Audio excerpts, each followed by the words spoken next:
Of course.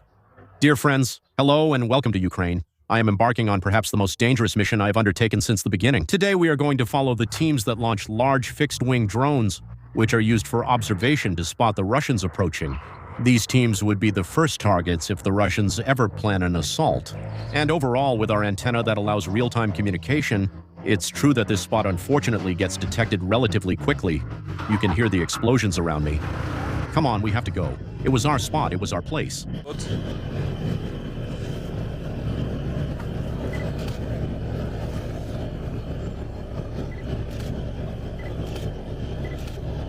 It's unusual they aren't moving by day, but I think maybe it's because of the...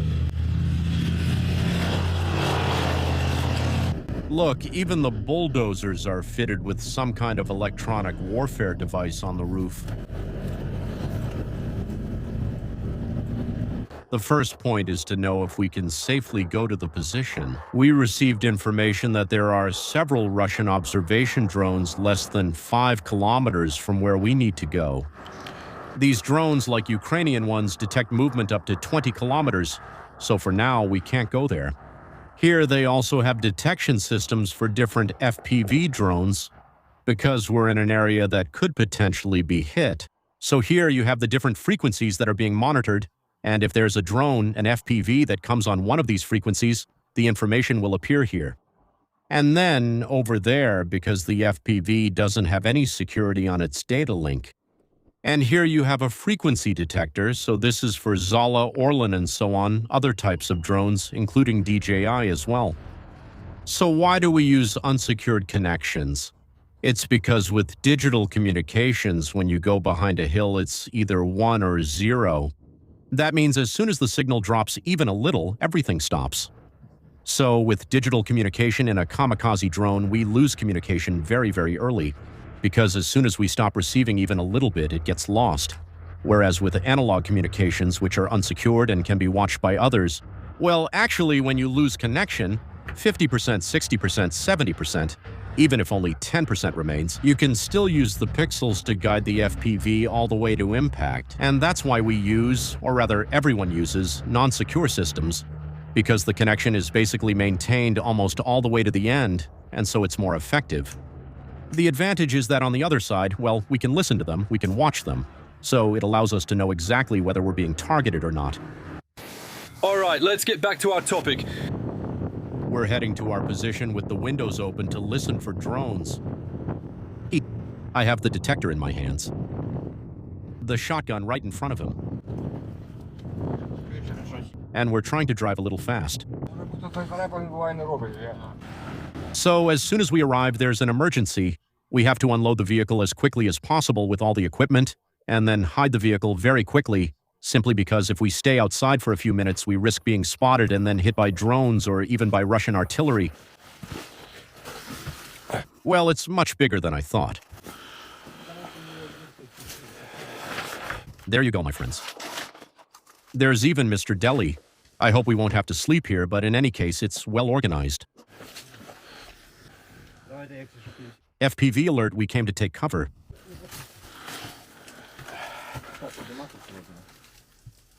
Куди ставить?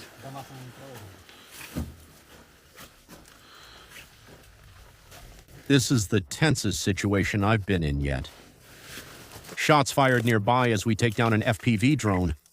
The Russians are still kilometers away, so the shots aren't aimed at us or part of combat with them. Quite a lot of flyovers. All right, well now the cabin, it's ready. We can hear artillery explosions. And the position is secured. There are nets all around us, over there and also up high. Now we're waiting for a quiet moment so we can launch the drone.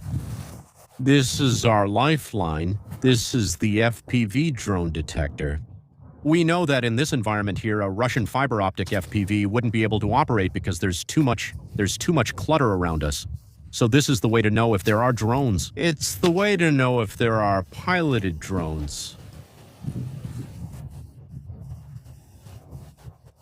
And in that case, the only protection that matters is a 12 gauge, a 12 gauge. So that's the gauge on a pump-action shotgun. Well, Let's assemble it and get it ready. What are we working on? It's good, it's good. Door.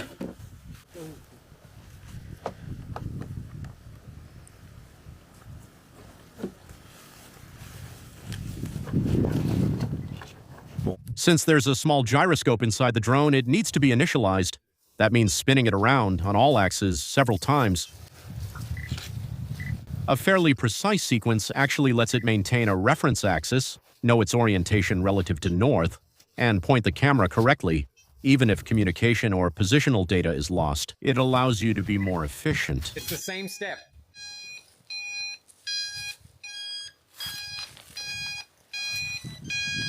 It's kind of the same, but see... It's kind of the same, but it's a... Thank you. Thank you.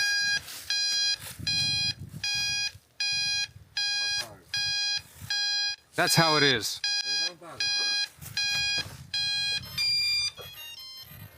At the moment of launch, you can hear a drone.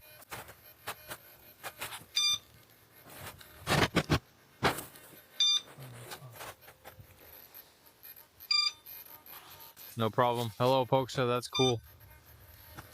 Yeah, well... I don't... No, let's see, legs...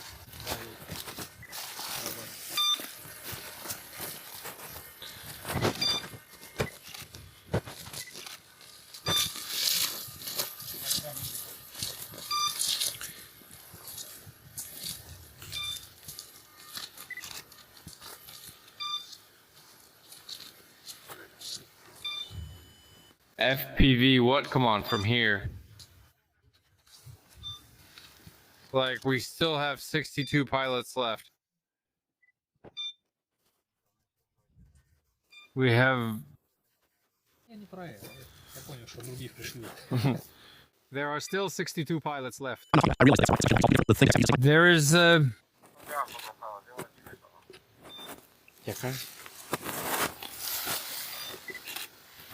Is there only one? Craig is on his way.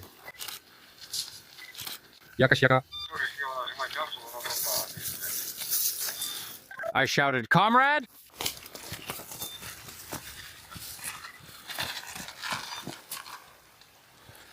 Okay. It's reprehensible.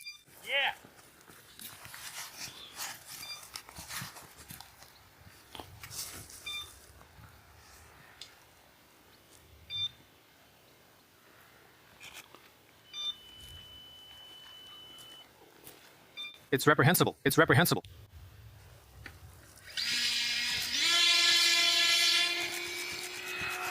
It's Wybishny Max Fihom. Here we go.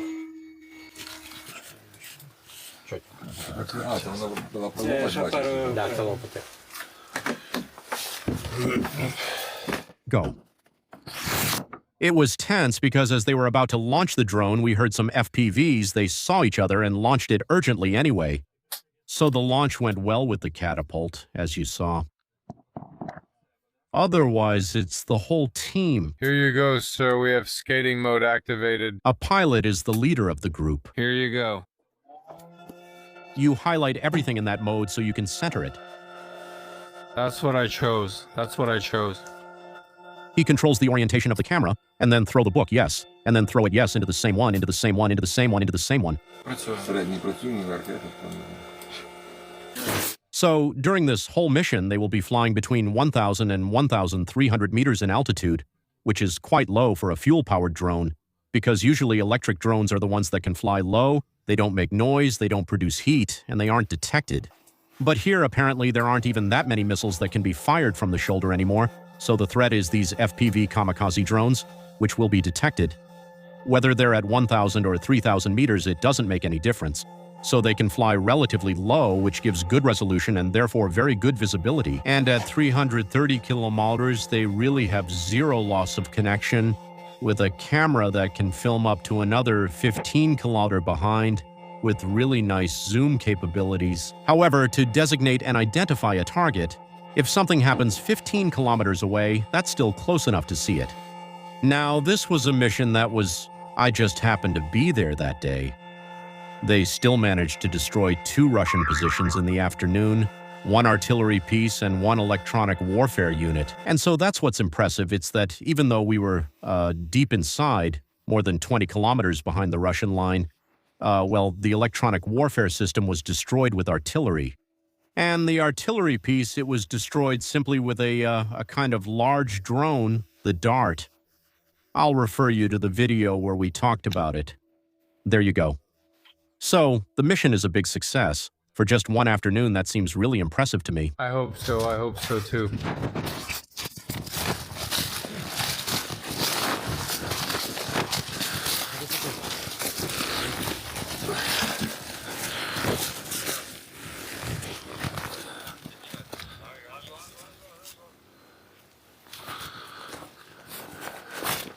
Ambulance? United Nation newspaper? A newspaper, well, go ahead. 6-4. What? Hello? 6213. Nothing major. Gas, look, Max. 13.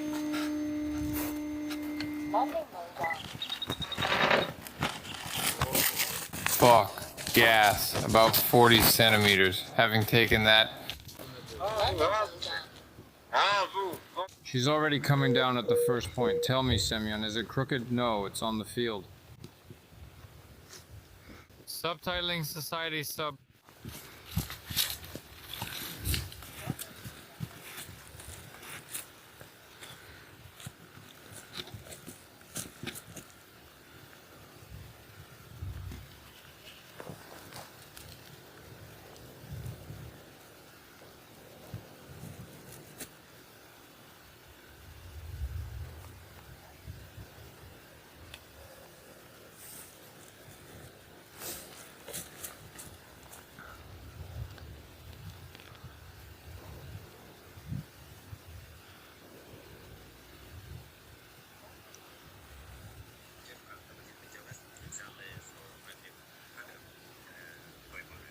Olia Shore.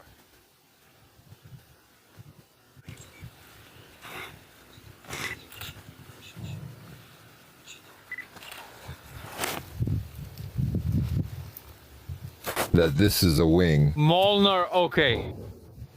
Then let's get the hell out of here. Apparently. It's not an FPV.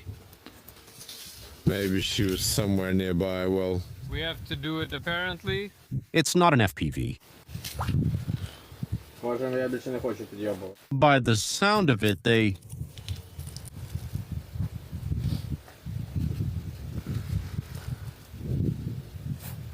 Say it's not an FPV, it explodes. It explodes. continuously all. Around us. Over there, Laba, not... Sure. Impressive.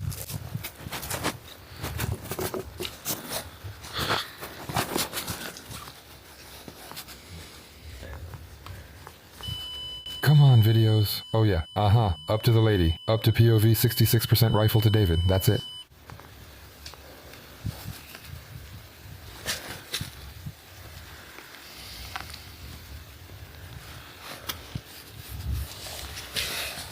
Pump. Okay. There is 66% shotgun. The noise was over there. So the drone we heard, actually it was for some friends over there. It was for some people over there. But we didn't hear the explosion. We heard the shotgun shots, not the explosions. Either their drone got stuck in some nets. That's what... It either malfunctioned or broke apart when shot at. That's... There is, wait, another one over there, because they also don't mess around that much. Then it's not that loud either. All right, did you press the button? Okay, go ahead, go ahead. No.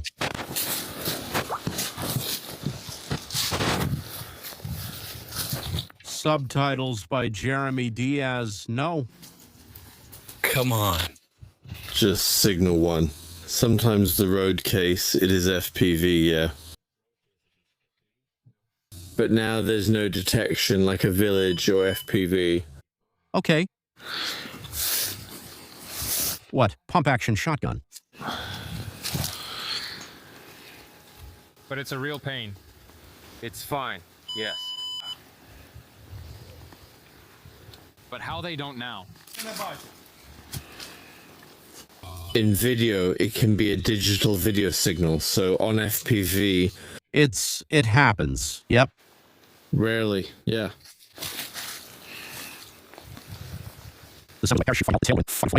I don't know how I should paint it. Catch it to the left. That's it. No painting or anything. Just fuck it.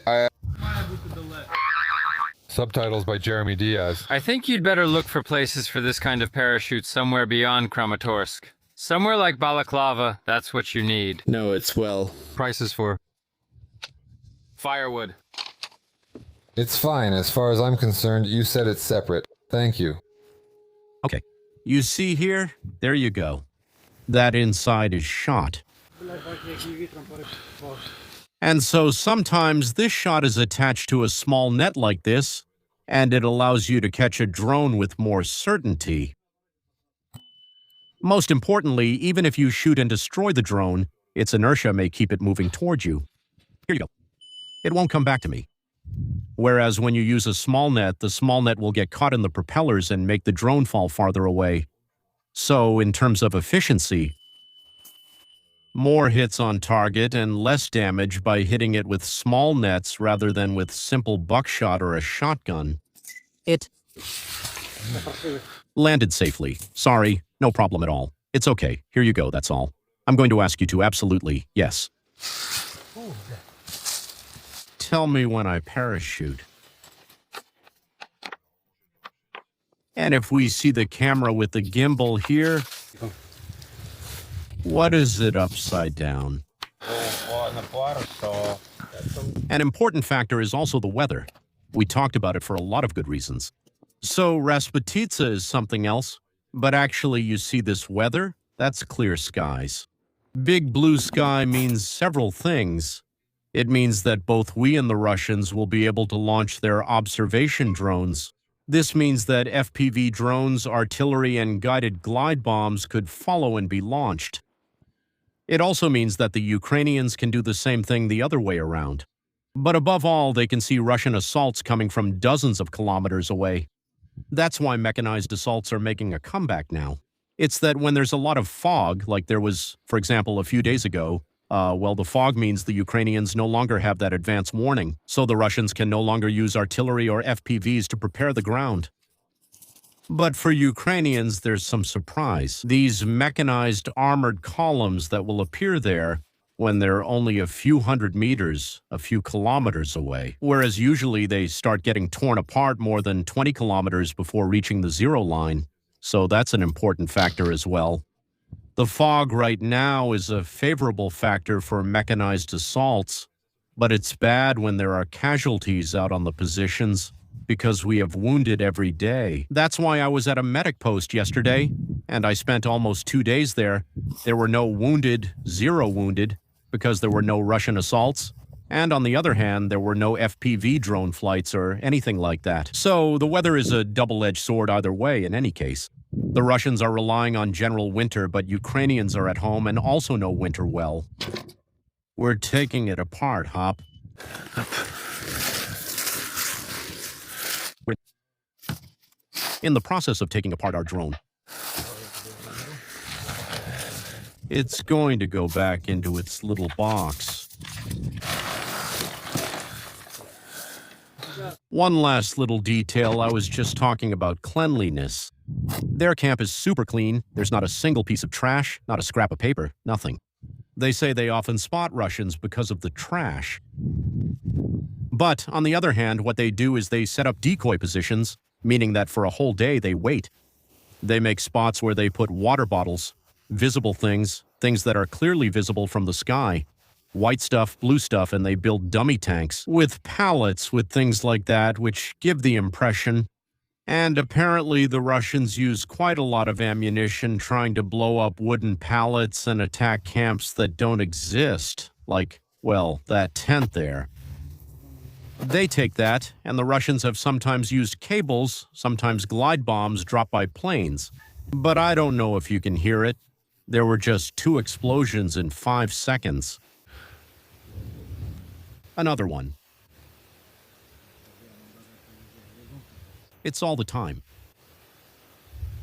Another one. Another one. It's been nonstop since this morning. We keep hearing explosions nonstop. Sometimes, well, they recognize it. It's grad fire when there are 5 or more explosions in a row. They know when it's glide bombs, there are 3 plus 1. So they really know how to recognize everything by the sound.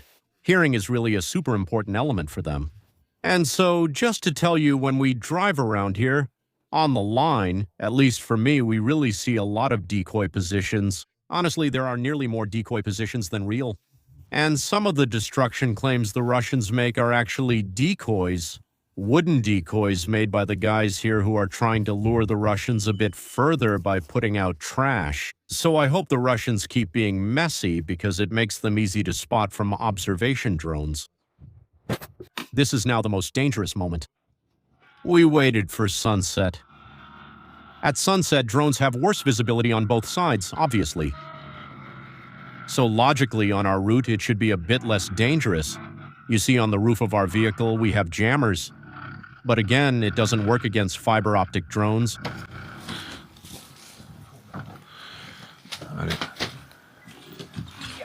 Moving quickly reduces our risk of detection. Thank you.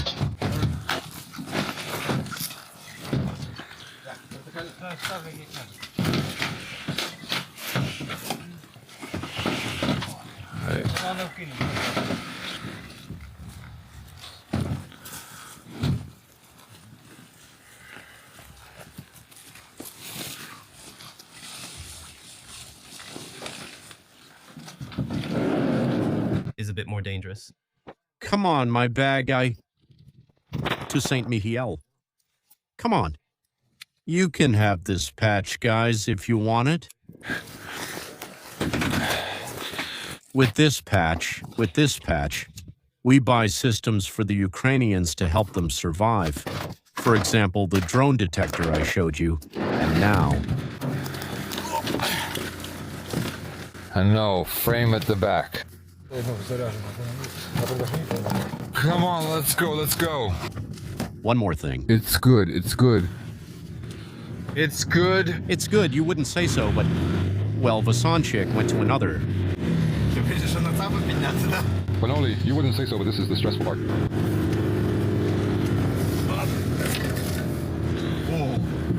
Actually, don't do what's over there. But Rap, listen, because it's going well. It needs to dry a bit, otherwise you'll push it forward. Everyone is looking at the sky. On dirt roads at 60 km/h. On dirt roads at 60 km/h. It's beautiful. It's beautiful. That's it. That's it, even. In the city of Kramatorsk, there are drones now, so, but well. We're still well clear of the city. Well, you forget That even Facebook gets forgotten when it's time for bed. The joy of the little sister race.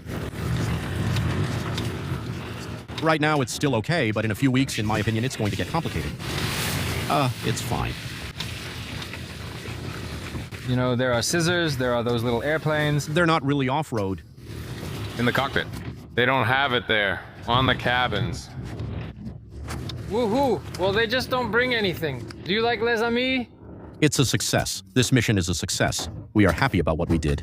Yes, congratulations. On. We take... His clothes a little bit. Even though, well, there are drones now, still, in Tramontan, it doesn't change much. So psychologically, we've left the zone more or less. We hope you enjoyed it, and we'll see you very soon.